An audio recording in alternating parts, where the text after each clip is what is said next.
ขณะนี้11:30แล้วเนาะเป็นยังเฮ็ดเวียกอยู่อีต้นเพิ่นเด้เนาะของเขตเศรษฐกิจนี่ธรรมดาอยู่ในซอง มื้อนี้ออกนอกซองมื้อนี้นะมาบ้านตัดไก่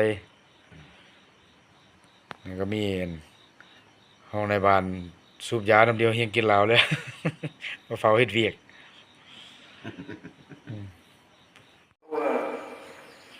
ผมวันสร้างครอบครัวควรครับที่ครอบครัวน้องตะวันสิ่งที่ครอบครัวได้เลยเราเรียกเพื่อนเราตะวันอันที่เห็นเราเรียกเพื่อนที่ครอบครัวเลยพอละผู้ที่เรียนตะวันอะไรทุกคนคิดว่าครอบครัวเนี่ยทุกคนมาบ้านแบบเพื่อนอาจารย์ต้องการเพื่อนคนรวมให้เนี่ยจะติดตามกันอีก10 วันกำหนด10 วันเดือน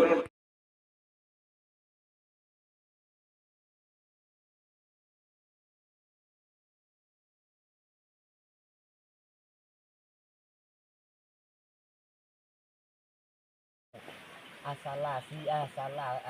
เทียดห้องอาเวียเขาลังซีมือเนี่ยต้องตามบริวารเทียดผ้า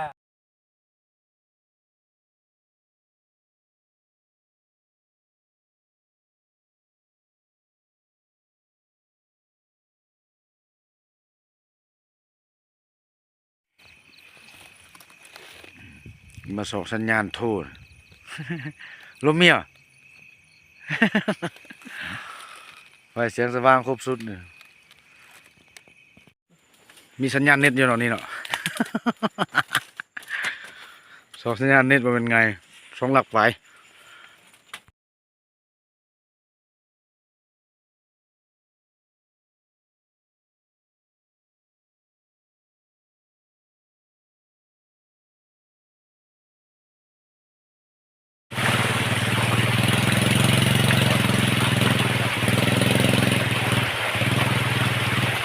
สมควรทางเลย ถอยไหมถอยนั่นก็ไหม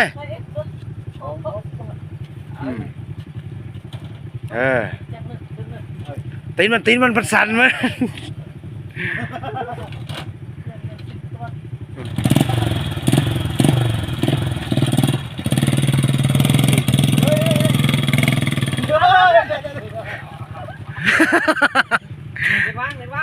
อยู่เอา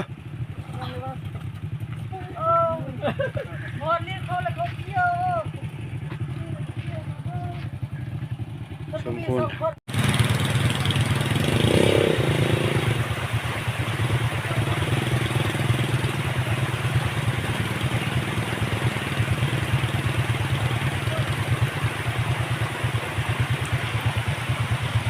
น้ำเสือได้น้ำ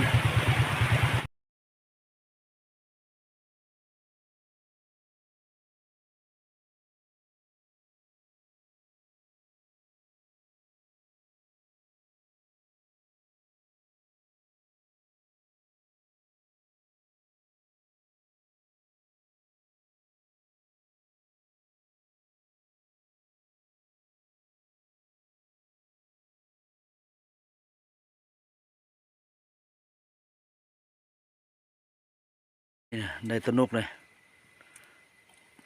ไตกลมหมื่นโอ้ยไอ้น้องเมื่อชมควรมันนี่แต่มวน